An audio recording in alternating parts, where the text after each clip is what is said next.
Amazing kayo ang inyong attendance karon. Wala gyud na expect nga ingani kita kadaghan. Busa muhangyo ako na naman gyud nagtindog diha, no? Pasaylua wala tay igong bangko. Palihog lang gihapon i-maintain sa atong social distancing samtang nagatindog ta, no? Dili man kayo tugnaw, so kanang mga mag-uyab diha ayaw sa gakos-gakos diha, no? Buwag-buwag sa ayaw pag PDA kay delikado, no? So ang uban o ang tanan akong gihangyo nga palihog lang ang atong face mask, dili gyud nato tanggalon o gi-apil gyud nato ang atong mga ilong sa pagbuhat o sa paghimo sa ingon. Gamay lang ang mga instructions, mga igsoon, no? Una kumuadto sa akong sa akong pagpaambit. Daghan pod ang didto sa atong sa first floor sa atong construction. Ayaw na mo og anhi diri sa duol sa simbahan sa pagpangalawat unya na ay moadto kaninyo diha sa atong pagpangalawat. Mga igsoon dinhi sa atong parokya naatay 9 kamisa de Gallo matag adlaw, no? 9 ni kibuok. Duha dinhi alas 3 ug alas 4:30 apan naapod sa atong area na dito sa Pilar, no? Alas 3, no? Naapod dito sa San Jose 1 nga gym dapita sa Pampanga alas 3, naa sa phase 4, no? Diri sa San Jose 2 alas 4:30, naa po dito sa Salud Gym alas 4:30, naa sa Fatima 11, no? Alas 3 po sila, ug naa sa Santa Cruz ug sa Novatiera alas 4:30. So kung taga didto mo, para di ta magpunsisok tanan dinhi, kung taga didto mo, mo-adjust tagamay sa atong panahon, no? Nga nindot nga dito po ta mo simba aron dili ta mahimong congested pag-ayo dinhi sa atong sentro. Kung wa mo nahibalo niini, dan siguro karon, no? Sugdan ninyo. Pader, pwede ba pader, anak pader? Diri naman mi nakasugod. Unya, mubalhin mi dito. Tingali og dili mahimong balid ang misa namo karon. Dili, no? Balid kaayo na, no? Balid kaayo na. Mao na nga ayaw mo kahadlok nga unta, no? Atong ma-decongest diri sa gawas o diri sa atong sentro ang pagsaulog sa Santos nga misa. Pero kung gusto gyud mo diri, wag gyud koy mahimo, no? Welcome gihapon mo diri, no? Wa mo na ko gipang-abog, no? Ato lang gipahimutang kung asa unta kita mahimutang hapsay og nindot ang kasaulugan sa Santos nga misa diha sa atong Misa de Gallo. Mga kaigsunan, ining atong pagsugod sa Misa de Gallo, nindot nga kita nagkatigom sa makausapa, no? Kay last year kung atong nahinumduman, walay labot ang senior, no? Walay labot ang mga bata, no? Sa una, lagyo pagyud kay kita, unya limited kaayo ang makaanhi. Karon kanindot di ay nga hinay-hinay nga mitubo kita isip usa ka katilingban sa atong panaghugpong. Let us try to keep and cherish the gift that God has given us by trying to be conscious as well nga dili nato abusuhon ang atong kahigayunan kundi ampingan nga dili unta kini mahimong usa ka kahigayunan nga mo-increase na pod ang pandemya, ang COVID diha sa atong katilingban. Mao nga una kana natong iampo, I am asking all of you, no, that when you come for Misa de Gallo, dili lang ta magamping sa atong kaugalingon, ato ning himuon nga atong intensyon nga unta kining kahigayunan sa Pasko, dili kahigayunan sa pagtubo sa pandemya, kundi mas mukunhod pa ang pandemya. Ato ning iampo. Amen? Dalho nato kini kanunay diha sa atong paghimo sa Misa de Gallo. Kana mga kaigsunan, ang murag general nato nga intensyon diha sa atong pagsimba karon uban sa ato usab nga pag-amping. Kay tinuod mga kaigsunan, a gift that is not taken care of will lose its giftness. Ang gasa nga dili nato amumahon, dili nato ampingan, dili nato palambuon, mawala ang iyang pagkagasa.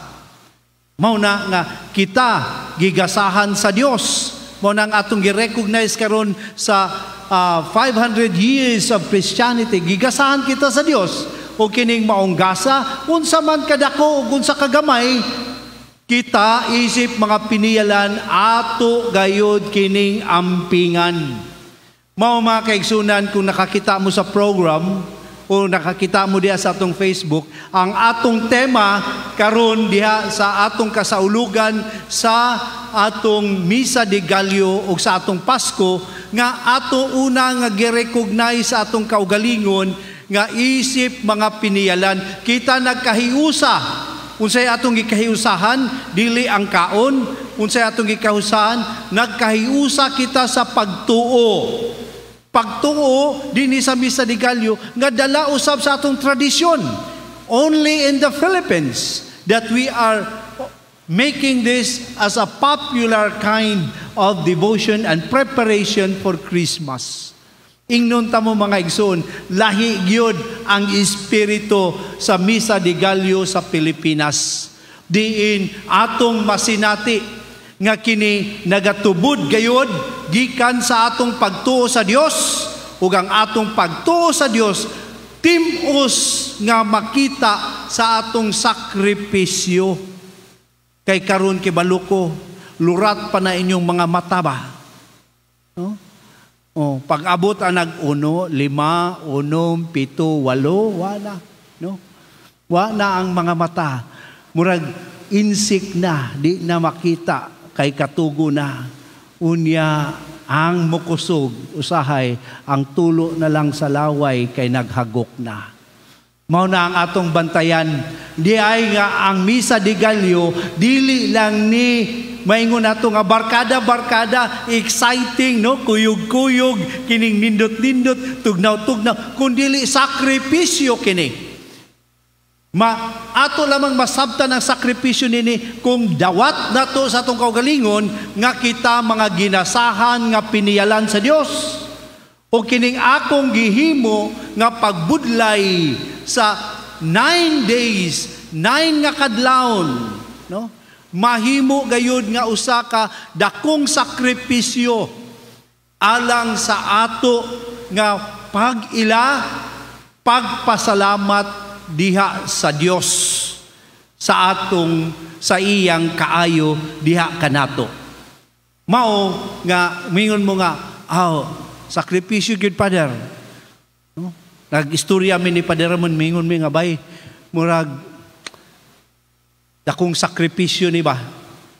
Kay magmisa man mi kaduha, no? Sa usa ka kadlawon, misag alas 3, magmisag alas 4:30. Ingko kung i-multiply nato na no, dili na 9 days. 18 days ni ato kamisa, no? Kay duha ka misa sa usa ka adlaw. Pero way bali na. Way bali. Dili mo kapuyon pa na. Tawar ko din taon may kapuyon pa mi oy. Pero kabahin na sa sakripisyo. Ug nasabtan ka na tungod kay kita mga piniyalan sa Dios. Di ba ang tinuod nga salamat mga kaigsunan, tinuod nga gugma o pasalamat nga naigugma naman yun ay sakripisyo, no? No? Oh. Kanang gugma nga way sakripisyo, wa na, no? Pasaylo ako sa pulong pero mingon na kanang gugmahan na uwag ra na. No? Pero ang tinuod nga gugma nga na sakripisyo, kanang tim-us nga gugma sama ni ana nga si Jesus nagsakripisyo, kana usa ka tim-us nindot ug maog kamatuuran sa tinuod nga gugma. Diha nato masabtan nga di ay kining pagkapiniyalan. Nagkapundok kita aron sa pagpasalamat diha sa Dios sa iyang kaayo. Pero di po nato malilong mga igsuon. Daghan ka natong maghimo og misa de Gallo. Kay naalagi tayo gipangayo sa Dios. Amen? Hinay kailang amen. No? Ayog ula-ula, uy. No? Ayog ula-ula. Naman yun tayo gipangayo sa Dios. Amen? Ato ni ipadayag. Kabahin ni sa atong sakripisyo. Pero ang sakripisyo, dili lang para mag-grant ang atong pangayo sa Dios, kundili uban sa abli nga kabubuton nga pagsalig kaniya nga unsa may iyang ihatag haom ug angayan kanato. Mao kana nga uban sa atong mga pangaliya, uban sa atong intensyon sa atong paghimo sa misa de Gallo, kita nahiusa diha sa maong pagtuo nga mga ginasahan kita sa Dios o kita andam usab isip mga piniyalan nga magpaambit sa maong gasa. Gipaambit ba ninyo inyong gasa karon? Paambit wala. Nya namoy da. Madaba day pader. Unay da. No? No? Naatay uban ni nahimo ng kabahin ni mga kaigsoon. I think this is 3 years already or 4 years that we are doing this. That there is a St. Joseph Parish, kung simba ta og misa de Gallo, no? Pasalamat ta sa Dios. Apa naaputay pasalamat sa atong isig katao, pinaagi sa atong pagbitbit og mga gasa alang sa atong mga indigents sa parokya. Nga naatay sama last year, we were able to give 1,000 gift food packs ngadto sa atong mga indigents. Asa man to gikan? Gikan to kaninyo. Nga diin nakahinumdum nga ang tinuod nga pasalamat, pagpaambit usab. Mao na nga natay mga boxes diha sa atong entrances, no? Kung natay bit-bit gamay, usa ka kumkum nga bugas, usa ka buok tinapa, no? Usa ka butilya nga tuyo atong ibutang diha ug kining tanan atong likumon aron pag-abot sa Pasko naatay madalit sa atong mga kaigsunan nga nagkalisod-lisod. No? Kana nya karon tang adlaw ang atong dalhon bugas. No? Pero mura magwagas. No? Kalimot nang gukupada. Sige lang. Naiugma, no? Naiugma, no? Naiugma nga atong himuon kana. Mao na mga kaigsunan nga kini untang misa de Gallo na to datanan intensyon nako, pasalamat nako sa Dios, pasalamat nako sa akong isig katao, pinagi sa akong pagpaambit, labaw sa tanan, pagdawat sa mensahe sa Dios diha sa atong kinabuhi. Karon diha sa atong ebanghelyo kanindot kasi Kristo naghisgot mahitungod kang Juan kay nagpadala sila og mga tao aron pag-usisa kang Juan. Nagpadala sila tao para pagpadala si Juan og tao para nangutana kaniya nga ikaw na ba gyud ang Mesiyas? Ug si Jesus mismo ni confirm kung kinsa si Juan nga siya ang kahayag, siya ang nag-andam sa dalan, no? Unya ang kanindot sa iyang description miyo siya nga diha sa pagdanag ni Juan, no? Nagpahimulos kamo sa makadyot sa iyang kahayag, no? Apan kini mga kaigsunan ang gihisgutan ni Kristo nga si Juan tinuod nag-andam sa dalan pero dili siya, no? Dili ang papel ni Juan pagmatuod lang ni Kristo kay si Kristo mismo mingon wa ko nang inahanglan og saksi nga tao sa akong kaugalingon. Ako naghatag sa kamatuoran ug ang tinuod nga saksi, tinuod nga pagmatuod nga ako nagdala sa kamatuoran, ako ang manunubo sa kalibutan, mao ang buhat sa akong langit nung amahan. Ang buhat nga akong buhaton nga gikan sa amahan. Kana ang kanindot nga mensahe sa Dios kanato. Kay tinuod mga igsoon, sa tawhanong mga mata, gusto tag saksi. No? Gusto tag na magpamatuod kanato. Muadto bitaw kag bangko, kinahanglan na kay kamatuoran ipakita, na kay ID. Kung dili ikaw, na kay authorization. Kung muadto ka og pagsulod pa gani usahay, no? Muadto tag mo na ay QR code nga ikaw gyud ni. Mga ingana nga kamaturan nga gikinahanglan sa tawhanon nga relasyon. Pero mingon si Jesus, wa ko nang ginahanglan niya na. Kay ang akong buhat, mao'y tinuod nga saksi sa kamatuoran sa akong pagkaako. Buhat, saksi sa pagka-Mesiyas ni Kristo. Gitudloan kita karon. Yes, nanginahanglan kita kamatuoran, saksi sa atong tawhanon. No? Tawhanon nga mga kauban, apan si Jesus mingon ang tinuod nga saksi sa imong kaugalingon mao ang imong buhat. Ang misa de Gallio, mingon kita pagpadayag sa akong pagtuo sa Dios. Pero kung saon man nimo pag-prove niya ng maong kamatuoran, kung walay buhat nga muuban diha sa atong kinabuhi. So, ang Misa de Gallio, kiniunta, maka-inspire lang ka nato. Nga paghuman sa misa, dili lang kita muadto sa lamesa, kundi ang buhat sa kaayo ngadto sa usag-usa. Kay kasagaran mga kaisunan, minguta, kasagaran, hapit ang Pasko, excited ta sa Pasko, nga naman, kay atong yun na unsay atong madawat.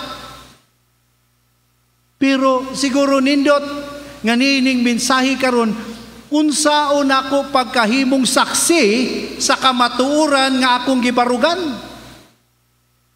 Mingon kita 500 years of Christianity sa Pilipinas. Wow, bravo. Unsa may saksi nato nini? Nga diya sa atong kinabuhi, usahay, no? Wa ganitay pagpasayloay. Kung sa may saksi niini, nga diya sa atong kinabuhi, no? Wa gid tay pag inambitay kundi kompetensyahay. Kung sa may saksi niini, kung diya sa atong kinabuhi, wala gani ang tinuod nga gugma diha sa panimalay. Mga kaigsunan, nindot nga naghimo tag Misa de Gallio, gi-challenge ta ni Kristo karon nga kinahanglan na atay pagsaksi sa kamatuoran sa atong gisaulog nga maugayod ang kaayo o gugma sa Dios. Mao nga dili nato mabuwag ang atong mga sakripisyo isip mga piniyalan diha sa ato nga paghimo sa Misa de Gallio. Aron unta mahimo kini nga tinuod nga pagsaksi.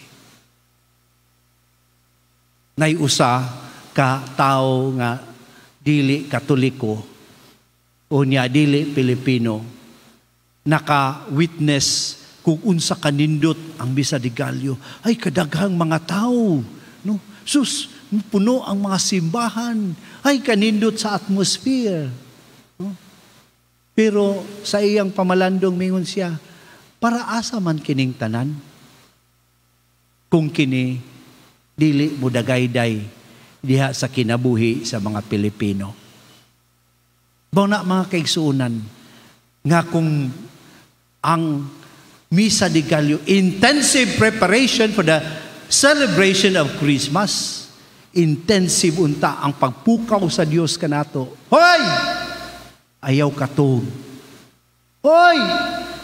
Pagsaksi, pinaagi sa imong buhat, sa kamatuoran sa pagtuo nga imong gipadayag diha karon sa kasaulugan sa Misa de Gallio.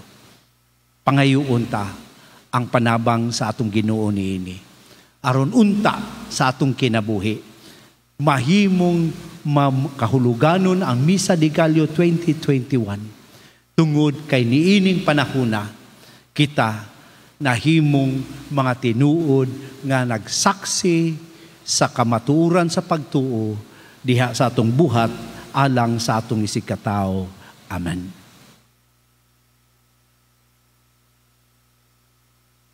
Palihog manindog,